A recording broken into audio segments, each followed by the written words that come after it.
Good evening and welcome to Poland Daily. I'm Nicholas Richardson and this is the news. Polish-Ukrainian negotiations on the import and transit of agricultural products are underway. This follows last Saturday's decision to ban Ukrainian food from being imported into Poland. After the war broke out, the European Union decided to abolish customs duties on Ukrainian food products.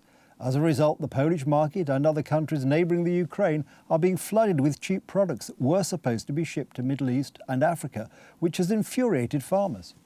The Polish government wants a 100% guarantee that Ukrainian products will not stay on Polish territory. Alexander Wojak from Telewizja Republika has more. Kyiv will aim to secure the reopening of food and grain transit via Poland as a first step at talks in Warsaw on Monday, Ukraine's agriculture minister said, after Poland, Slovakia and Hungary announced bans on some imports from Ukraine. Some Black Sea ports were blocked after Russia's invasion of Ukraine began in February last year, and large quantities of Ukrainian grain, which is cheaper than that produced in the European Union, ended up staying in Central European countries because of logistical bottlenecks. This hit prices and sales for local farmers, putting pressure on governments that had turned to the European Union for action before Warsaw and Budapest took their own decisions over the weekend. Poland's ban on grain, in effect since Saturday evening, also applied to transit through the country. Officials have said it is meant to keep grain transported through Poland from entering the Polish market. Today's meeting proves that the dialogue between Poland and Ukraine continues. On Saturday, the Minister of Development and Technology signed a decree banning the import of agricultural products from Ukraine. The document will remain in force until the 30th of June. The ban applies not only to grain, but also to sugar, honey and meat. In 2022, we decided to liberalise, but this time is continuing. The war is continuing. Even after the war is over, there will probably be no dues to support Ukraine. In this perspective, we want the Union to think about a system that distributes equally products from the Ukraine that enter the single market. Along with Poland, Hungary and Slovakia have also decided to ban imports of Ukrainian grain. The decisions of both countries are temporary. With today's resolution, we are not introducing a transit ban through corridors of solidarity to the ports so that the production from Ukraine intended for third markets outside Ukraine could continue. All products that are currently on the market and also originate from Ukraine are under surveillance and all are being analysed. If the decree prohibiting imports to the territory of Slovakia is approved, it will not only be about imports, but at the same time we will also prevent the selected commodities from reaching us through other member states. We all agree that we have to protect Hungarian agricultural producers at all costs, so that this situation cannot happen again. That Hungarian product, not only in terms of grain, but also oil products, honey and others that come as exports to Hungary, that there be quality control measures in place. Until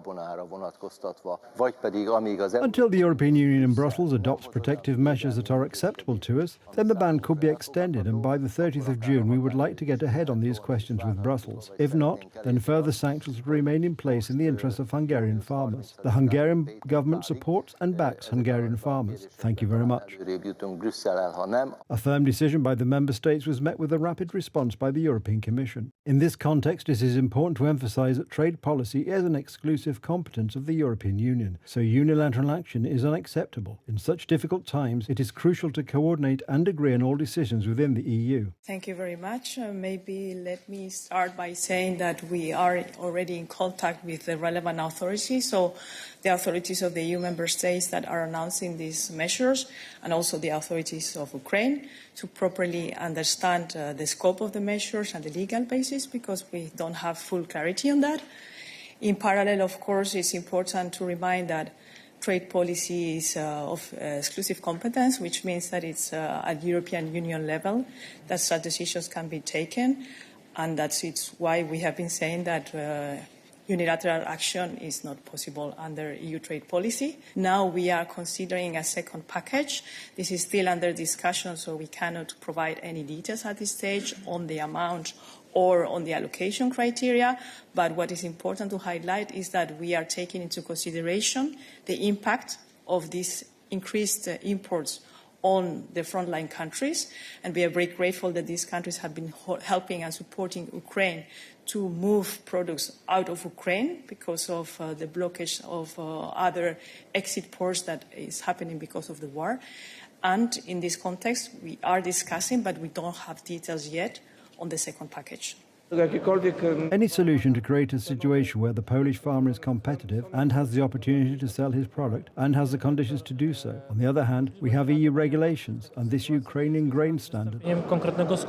In response to the Polish government's decision, the Ministry of Agrarian Policy and Food of Ukraine issued a statement. A statement of the Ministry of Agrarian Policy and Food of Ukraine. We understand that Polish farmers are in a difficult situation. However, we would like to emphasize that the most difficult situation right now is for Ukrainian farmers. It is on the territory of Ukraine that the war is taking place. It is the Ukrainian farmers who are suffering colossal damage as a result of the war of Russia against Ukraine. Ukrainian farmers are dying in their fields from Russian missiles. At the same time, the Ukrainian agricultural producers understand the needs of their Polish colleagues. They hope for mutual understanding and they look forward to constructive dialogue in order to reach a common agreement. Up to 3 million tons of grain destined for Africa have remained in Poland, according to the daily Rzeczpospolita. According to the Ukrainian Ministry of Agriculture, the transport of grain through Poland should be restored immediately and unconditionally. The minister, Mykola Solski, also plans to visit Romania and Slovakia this week. The Ukrainian delegation is not scheduled to visit Hungary. Poland's first nuclear power plants, built with small modular reactor technology, will be located in Włocławek, Ostrołęka, Stawy Manowskie, Kraków-Nowa Huta, Dąbrowa Górnicza, Stalowa Wola and Warsaw. The first one will be in operation in 5 years' time. Orlen Synthos Green Energy, a joint venture of Orlen and Synthos, announced the details of their planned investments in small modular reactors. The United States Exim Bank and the United States International Development Finance Corporation have announced that they may provide up to $4 billion in support of Orlen Synthos Green Energy's project to build the first BWRX-300 in Poland. Polish banks PKO BP, PKO, BGK and Santander Bank Polska have also expressed their willingness to be part of the SMR fleet construction project. The Polish banks have also signed an agreement to this effect.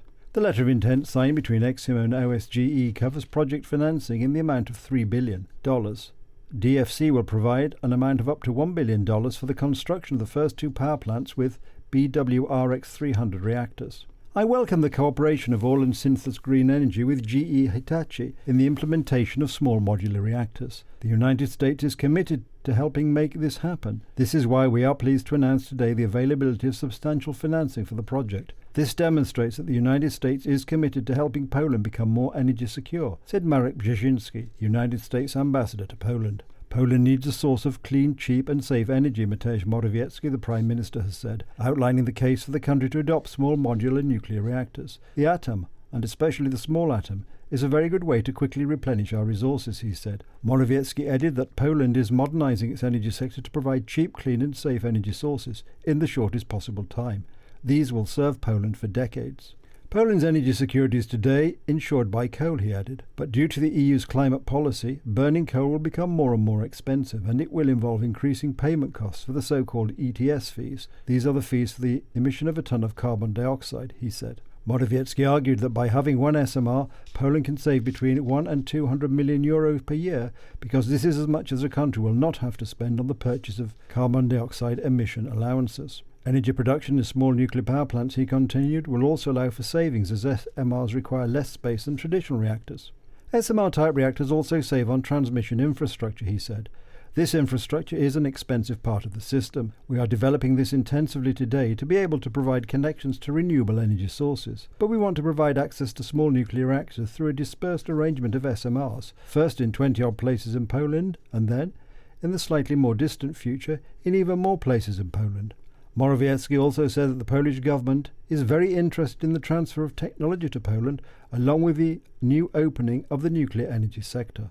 It is assumed that the term SMR is understood as nuclear reactors with a capacity of less than 300 megawatts. The power of traditional large reactors is usually in the range of 600 to 1500 megawatts. Germany pulled the plug on the last of its 3 nuclear power stations on Saturday, ending a 6-decade programme that spawned one of Europe's strongest protest movements, but saw a brief reprise due to the Ukraine war. Scientists from all over the world call on the country to keep the stations open, while proponents of the nuclear energy shutdown assembled in Neckarwestheim, where one of the affected power stations is set to be taken off-grid. Today is a big success for us, the shutting down of the last 3 nuclear reactors. I think one of the reasons, if not the main reason, was certainly Fukushima in 2011. But I also think that our decades-long fight against nuclear power has played a role. And that is why we are finally enjoying this huge success today, the shutting down of all nuclear reactors. The planned shutdown did not solely spark positive reactions, with pro-nuclear energy demonstrators arguing against the end of nuclear power in Germany, stating the supply volatility and high costs of renewables as a possible danger to the output of Europe's largest economy. Others worried that nuclear will be replaced by more fossil fuels to fill the energy gap. And we are against the German closure of their nuclear power plants because they will be replaced by fossil fuels, mainly coal, that pollutes the earth with air pollution and CO2. So we're here to demonstrate against it, the closure of the green nuclear power plants. It is a sad day, a sad development for Germany. The energy shift would be greatly advanced if supported by nuclear power, if the remaining nuclear power plants would remain in operation. It is no good deed to take them off of the grid now. It is a very inexpensive form of electricity production once the plants are paid off. The government says supply is guaranteed after the nuclear phase-out and that Germany will still export electricity, citing high gas storage levels, new liquid gas terminals on the north coast and renewable energies expansion. Following years of prevaricating, Germany pledged to quit nuclear power definitively after Japan's 2011 Fukushima disaster sent radiation spewing into the air and terrifying the world. The last 3 plants contributed only about 5% of electricity production in Germany in the first 3 months of the year, according to the Economy Ministry. According to surveys, 2/3 of Germans favour extending the lifespan of reactors or connecting old plants back to the grid, with only 28% backing the phase-out. On Monday, Elon Musk's SpaceX called off the highly anticipated launch of its powerful new Starship rocket, delaying the first uncrewed test flight of the vehicle into space. The 2-stage rocket ship, standing taller than the Statue of Liberty at 394 feet high, originally was scheduled for blastoff from SpaceX facility at Boca Chica, Texas, during the 2-hour launch window that began at 8 a.m. Eastern Time. But the California-based company announced in a live webcast during the final minutes of the countdown that it was abandoning the flight attempt for at least 48 hours, citing a pressurization issue in the lower stage rocket booster. A pressure valve appears to be frozen, so unless it starts operating soon, no launch today, Musk tweeted. Getting the vehicle to space for the first time would represent a key milestone in SpaceX's ambition of sending humans back to the moon and ultimately to Mars, at least initially as part of NASA's newly inaugurated human spaceflight program, Artemis. That's the news. Thank you for watching. Stay with us for the weather, Poland Daily Business and more programmes. But from me, it's have a good night and a better tomorrow.